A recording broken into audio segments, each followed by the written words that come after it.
Welcome to سما pod cost. میں ہوں مناہل رفیق اور آج میرے ساتھ موجود ہیں ہمارے گیسٹ مسٹر ندیم ملک صاحب. 40 years of experienced in journalism. اور ویسے تو یوزلی آپ دوسروں سے لیتے ہیں ان کے تجزیے, لیکن آج آپ کو تجزیے کے لیے ہم نے بلا لیا ہے. تو آج جو مین ٹاپک اور ہاٹ ٹاپک اس وقت جو چل رہا ہے وہ یہ ہے کہ سپریم کورٹ کا فیصلہ آ گیا ہے اور انہوں نے اپنا پچھلا جو فیصلہ ہے اس کو ریورس کر دیا ہے. ہائی کورٹ کا فیصلہ ہٹا دیا گیا ہے اور اس کے ساتھ ہی جو سنی اتحاد کونسل یا PTI کو مخصوص نشستیں ملنے جا رہی تھیں وہ اب ان کے پاس نہیں رہیں, اور ایک دفعہ پھر جو حکومت کی 2/3 اکثریت ہے وہ شاید ان کو مل جائے. تو کیا کہیں گے آپ؟ میں سپریم کورٹ کے فیصلے سے متفق نہیں ہوں. جو بعض چیزیں ہیں ملک کے اندر سیاسی فضا کو خراب کرتی ہیں, فساد کی کیفیت پیدا ہوتی ہے. تو اس فساد کی بنیاد جو تھی وہ اس وقت رکھی گئی تھی جب جسٹس قاضی فائز عیسیٰ نے بلے کا نشان تحریک انصاف سے چھین لیا تھا. تو وہ اس خرابی کی بنیاد رکھی گئی تھی. تو وہ فیصلہ بہت ہی کنٹروورشل ہے. قاضی فائز عیسیٰ صاحب بہت بڑے آدمی ہیں, بڑے باپ کے بیٹے ہیں, لیکن ایک ایسا کنٹروورشل فیصلہ کر کے گئے ہیں جس نے پاکستان میں جمہوریت کو نقصان پہنچایا ہے. وہ پہلا سٹیپ تھا جس نے باقی خرابیوں کی بنیاد رکھی. پہلے بلے کا نشان لیا, پھر اسی فیصلے کے تحت الیکشن کمیشن آف پاکستان نے تحریک انصاف کو الیکشن کے عمل سے باہر کر دیا. ان کے کینڈیڈیٹس کو انڈیپینڈنٹلی الیکشن کانٹیسٹ کرنا پڑا. جو ٹکٹ لے کر جاتا تھا وہ ٹکٹ ایکسیپٹ نہیں تھا ہوتا. پھر انہوں نے سنی اتحاد کونسل کی طرف شامل ہونے کے لیے تحریک انصاف نے بھی فردر میس کریٹ کیا. پھر سنی اتحاد کونسل کے جو سربراہ پہلے تو سنی اتحاد کونسل کے تھے, پھر PTI کی ٹکٹ لی. جب PTI کی ٹکٹ لڑ گئی تو پھر وہ انڈیپینڈنٹ کے طور پر کھڑے ہو گئے. تو یہ سارا ایک ملغوبہ بن گیا تھا الیکشن کے عمل میں. اور 8 فروری کو جب انتخابات ہو رہے تھے تو اس وقت سپریم کورٹ سوئی رہی. جو سپریم کورٹ کا کردار تھا, سپریم کورٹ وہ اپنا کردار نہیں ادا کر سکی. الیکشن کمیشن مکمل طور پر ناکام رہا اپنا کردار ادا کرنے میں. اصول تو یہ تھا کہ جس جماعت کا جو حصہ تھا اسی کو ملتا. تو 8 فروری کو جب ووٹنگ ہو رہی تھی تو وہ لوگ جو تحریک انصاف کے حمایت یافتہ تھے وہ تو ایک آزاد رکن کی حیثیت سے منتخب ہو کر آئے. اور اس دوران میں سپریم کورٹ نے یہ نہیں کہا کہ ہم نے PTI کو الیکشن سے باہر کیا ہے یا ہم نے بلے کا نشان واپس نہیں چھینا. جب یہ کیسز سپریم کورٹ میں لگے اس 13 رکنی بینچ کے سامنے, جولائی 2024 کو 13 رکنی بینچ تھا, قاضی فائز عیسیٰ خود اس کے اندر شامل تھے. تو وہاں پر تو انہوں نے بیٹھتے ہوئے کہا کہ میں نے تو ان کو کہا ہی نہیں تھا کہ سیاسی جماعت بین ہے یا ان کو آپ نشان نہیں دے سکتے. وہ تو ایک ان کا الیکشن نہیں ہوا تھا تو اس کے اوپر فیصلہ تھا. لیکن یہ قاضی فائز عیسیٰ 8 فروری کو جب الیکشن ہو رہے تھے اس وقت یہ بیان انہوں نے نہیں دیا. اس وقت الیکشن کمیشن آف پاکستان سے ہی نہیں پوچھا. تو میرے خیال میں جو 13 رکنی بینچ کا فیصلہ 8-7 کی اکثریت سے 13 جولائی 2024 کو دیا گیا تھا وہ درست فیصلہ تھا کہ ان اراکین کی یہ جو مخصوص نشستیں ہیں یہ پاکستان تحریک انصاف کا حق ہیں, انہی کو دی جائیں. آج جو فیصلہ اس والی سپریم کورٹ نے کیا ہے جو ابھی آپ کے سامنے ہے, یہ فیصلہ 26ویں آئینی ترمیم کے بعد والی سپریم کورٹ کا فیصلہ ہے. تو مجھے اس کے اوپر بہت شدید قسم کا اعتراض ہے. ایک فیصلے کے اوپر فیئر کامنٹ کرنا کانٹمپٹ کے زمرے میں نہیں آتا. اس لیے میری رائے یہ ہے کہ پہلے 26ویں آئینی ترمیم جو ایک کنٹروورشل طریقے سے پاس کروائی گئی تھی, پہلے اس کا معاملہ طے ہونا چاہیے تھا. جب وہ معاملہ طے ہو جاتا, وہ غیر متنازع ہو جاتی, تو پھر انہیں اس مخصوص نشستوں کی طرف آنا چاہیے تھا. آپ کو پاکستانی اگر سیاسی تاریخ سے واقفیت ہو تو 63A ایک پاکستانی کانسٹیٹیوشن کے اندر شک ہے جو فلور کراسنگ کو ڈیل کرتی ہے. اس کے اوپر ایک متنازع فیصلہ دیا گیا تھا ماضی کے اندر.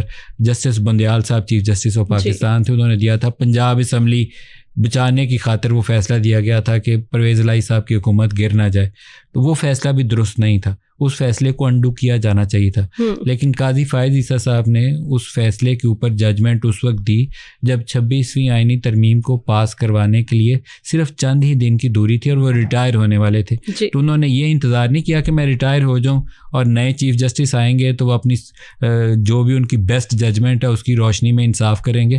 انہوں نے کہا میں اپنی ریٹائرمنٹ سے پہلے 63A کا فیصلہ بھی کر جاؤں تاکہ یہ معاملہ یہاں سنبھالا جائے. تو there are so many controversies involved جس نے ہماری سیاست اور جمہوریت کو بہت متاثر کیا. متنازع فیصلے عام طور پہ ان کی ٹائمنگز ہی ایسی ہوتی ہیں کہ وہ مشکل ہو جاتا ہے ان کو انڈو کرنا. PTI کی اس وقت آپ کیا حیثیت دیکھ رہے ہیں؟ آپ کو لگتا ہے کہ اب ان کے لیے کوئی چانس بچا ہے آگے؟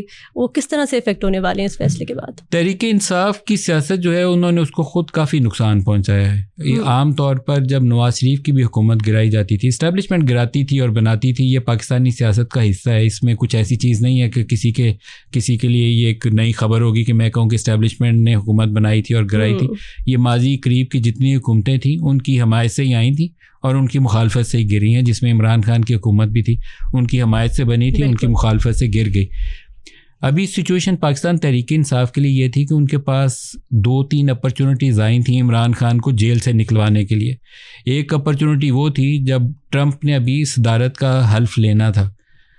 ٹرمپ کے صدارت کے حلف لینے سے پہلے دباؤ میں تھے اسٹیبلشمنٹ بھی اور موجودہ حکومت بھی کہ واشنگٹن سے پتہ نہیں کس قسم کا دباؤ آئے گا عمران خان کے لیے, کیونکہ ٹرمپ اور عمران خان وہ جو واشنگٹن میں وائٹ ہاؤس کے اندر بیٹھ کے انہوں نے پریس کانفرنس کی تھی, اس کے بعد تاثر یہ تھا کہ وہاں سے دباؤ آئے گا. کچھ کانگریس مین, انتظار بھی تھا, کچھ کانگریس مین اس کے اوپر ٹویٹ بھی کر رہے تھے, جس سے یہاں ایک ایکسپیکٹیشن بلڈ ہو رہی تھی کہ وہاں سے انٹرفیئرنس ہوئے گی. وہ فرسٹ اپرچونٹی تھی کہ وہ 20 جنوری سے پہلے عمران خان نے جو بھی ارینجمنٹ کرنا تھا اسٹیبلشمنٹ سے کر لیتے. وہ موقع تھا, دونوں طرف سے گیو اینڈ ٹیک کی گنجائش موجود تھی. وہاں عمران خان نے سوچا نہیں اب تو مجھے سپورٹ ملنے والی ہے, مجھے ان کی بات کیوں ماننی ہے, تو وہ موقع انہوں نے ضائع کر دیا. دوسرا موقع جو پیک پاکستان انڈیا کی کانفلکٹ تھی, وار تھی 6 اور 7 مئی کی جو درمیانی رات تھی, وہ دوسرا موقع تھا جب دونوں طرف خواہش موجود تھی. عمران خان نے اسٹیبلشمنٹ کی سپورٹ کی, فوج کی حمایت کی کھل کے اس جنگ میں انڈیا کے خلاف, بھی انتظار تھا, اور ٹویٹر بند تھا, ٹویٹر کھول دیا گیا. پی ٹی آئی کے جتنے سوشل میڈیا ایکٹیوسٹ تھے انہوں نے کھل کے, پاکستانی ہیں ظاہر پاکستان کے دشمن تھوڑی ہیں, انہوں نے پاکستان اور پاکستانی فوج کی حمایت کی. وہ دوسرا موقع تھا عمران خان کے لیے کہ اس وقت وہ اسپیس لے لیتے اور اس جیل سے نکل جاتے. اور ان کے لیے آپشن کیا تھی, وہ اوپن سیکرٹ ہے.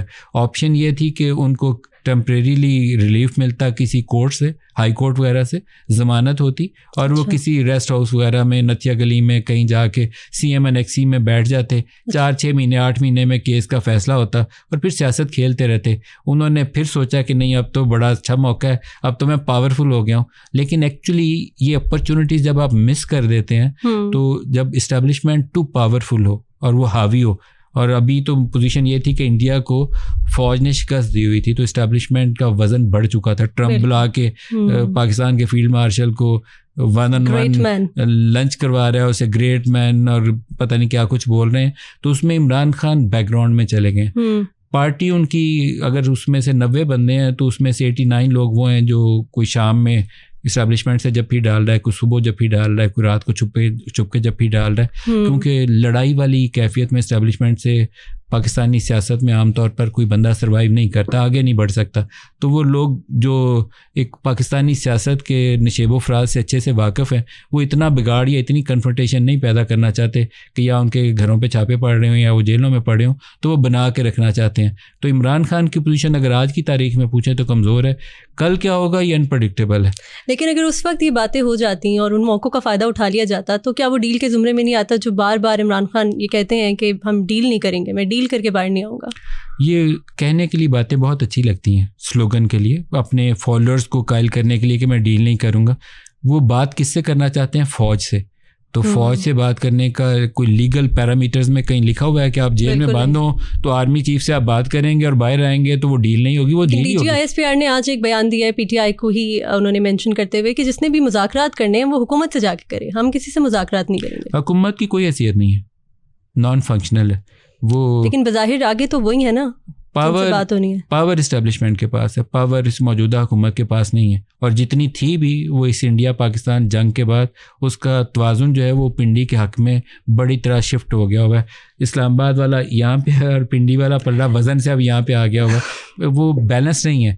اس کا آپ کو سب سے بڑی ریفلیکشن اس لیے ملتی ہے کہ ٹرمپ کو اگر فیلڈ مارشل سے لنچ پہ انہوں نے انوائٹ کرنا تھا تو ساتھ پرائم منسٹر, فارن منسٹر یا ڈیفنس منسٹر کسی کو بٹھایا نہیں انہوں نے. پاکستان کی طرف سے فیلڈ مارشل کے ساتھ DGISI بیٹھے ہوئے تھے جو نیشنل سیکورٹی ایڈوائزر بھی ہیں. تو وہاں سے آپ کو پتہ چلتا ہے کہ آپ کے ہاں طاقت کا مرکز کون سا ہے. فوج کو سیاست میں آنا نہیں چاہیے, لیکن پاکستان کے 70-80 سالوں میں فوج سیاست سے باہر ہے بھی نہیں ہے. جو حکومت آئی جو گئی اس میں ان کا رول رہا ہے. بہت اچھا ہو کہ ہم یہ اپنی جو داخلی فالٹ لائنز ہیں نا کسی طریقے سے ان کو سمیٹ لیں. خاص طور پر ایرانین سچویشن کو دیکھتے ہوئے مجھے لگتا ہے کہ یہ اچھی اپروچ نہیں ہے کہ اپنی طاقت کا غلط اندازہ لگایا جائے. عمران خان نے لگایا, اپنی طاقت کا بار بار غلط اندازہ لگایا. جب وہ جنرل باجوہ کو میر جعفر اور میر صادق کہتے تھے تو اس وقت بہت پاپولر تھے. اس وقت بھی اپرچونٹی تھی کہ کئی نئے آرمی چیف آئے ہیں, ان سے بگاڑ نہ پیدا کریں, ایک انڈرسٹینڈنگ ڈیولپ کریں اور گریجولی اس چیز کو فیز آؤٹ کرتے ہوئے پیچھے چلے جائیں, نارمل جو پالیٹکس ہے اس کے اندر واپس آ جائیں. لیکن اپنی طاقت کو بار بار غلط اندازہ لگانا درست نہیں ہے. پاکستان میں کوئی بھی حکومت جو ہے وہ اسٹیبلشمنٹ کی مرضی کے بغیر ابھی تک میں نے جو ریسنٹ 25-30 سال میں انتخابات ہوتے دیکھے ہیں, اس میں ان کی حمایت کے بغیر کوئی بندہ مرکز میں حکومت نہ بنا پاتا ہے اور نہ ان کی مخالفت کے بغیر وہ حکومت گر پاتی ہے. تو یہ ریالٹی ہے. عمران کو بھی پتہ ہے 18 میں اسی طریقے سے آئے تھے, 18 میں ان کو مکمل حمایت دی گئی تھی.